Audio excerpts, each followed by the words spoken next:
I think in general, with the type of society we have and the lower attention span that people have, it makes it very difficult to practice something like meditation, which in therapy, we just call that like a mindfulness practice.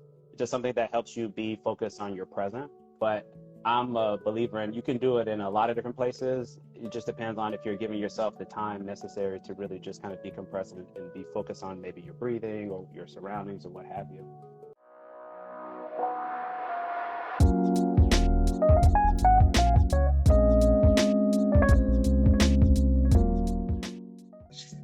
And like I was saying today, we're talking about meditation, what it is, what it looks like, how to get started, how to build consistency, stuff like that.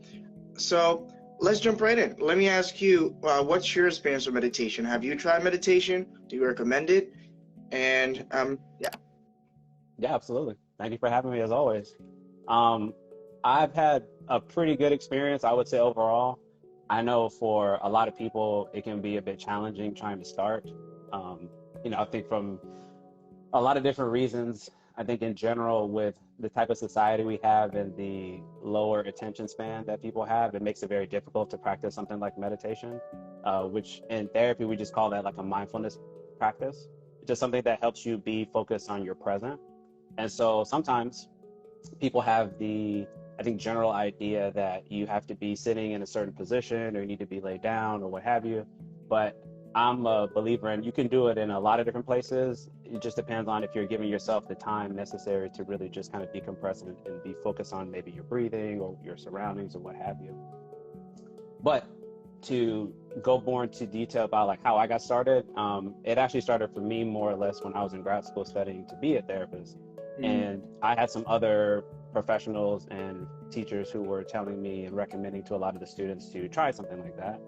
Because as you can imagine, you've been to grad school yourself, it's very stressful in addition to trying to manage your normal day-to-day life. Yeah. And it's one of those things that I think it's actually, if you are willing to put in the effort to create the repetitive process, it's actually very simple to do and you can do it virtually anywhere.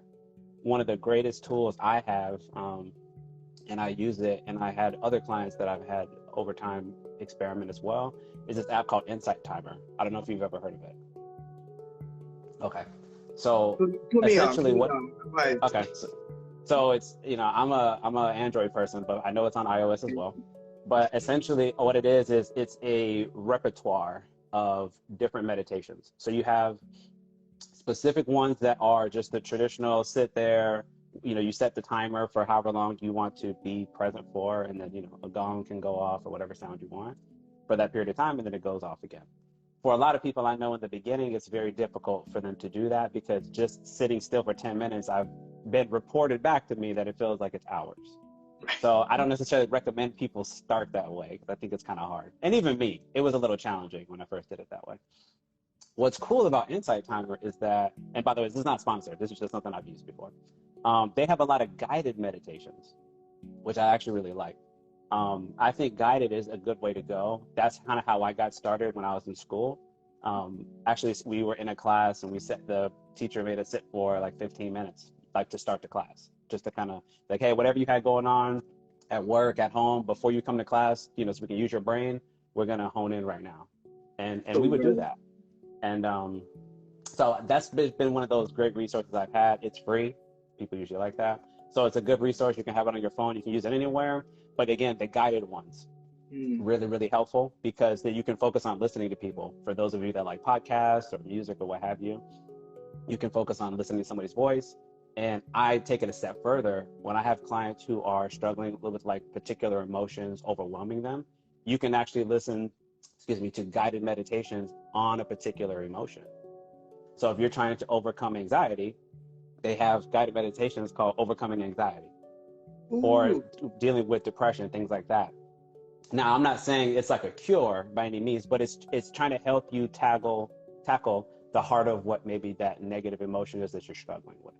So I don't want to go on too much more, but essentially it's a great resource. You have it on your phone or your person. You can use it pretty much anywhere. And I would recommend starting with like a guided one because I think for a lot of folks, it's very difficult to just sit still, even for 10 minutes. I love that, and I'm glad that you bring that up because I definitely have also had many coaching clients come to me and tell me I can't sit still for 5 minutes. Like I can't just not play my thoughts, and it is challenging. I get it. When I first started meditating myself, I had a tough time kind of sitting and like just observing my thoughts. But I just like you, I think when I started doing guided meditations, it was a really great way for me to get going and kind of create that skill set, like really be more comfortable with just sitting with myself, sitting with my thoughts, observing, and eventually I was able to like kind of fade that out from a certain standpoint and like really just be able to do way longer. But I'm gonna check that out. Insight Timer, right? Yes, Insight Timer. 2 words. Super easy to find. I think it's just like a gong or something. That's the little icon when you search for it. But yeah, it's a valuable resource, man. I ask all of my clients to at least try it because part of it is like I speak about it in terms of trying to cope.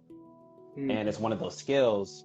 I try to utilize technology to a certain degree because it's things that people typically have access to on them often. And sometimes, for example, if you're thinking about like a support system, when you're going through a hard day, you may not always have access to talk to somebody. Maybe they're at work, maybe they're in an emergency, what have you, and you might have to wait some time. So I'm big on trying to have some resources that the person can have access to virtually at any time. So that's why I like that particular platform. And like you said, you can start off guided and you can slowly fade off if you don't want to, or you can do that the whole time if you would like. But the purpose is just to have access to it and try to get into the practice of doing it fairly consistently. That's where you start to feel a bit of the change. And I think it's not a lot. To me, it's not a big ask to give yourself 10, 15 minutes a day. Like I think everybody can spare that if you truly wanted to.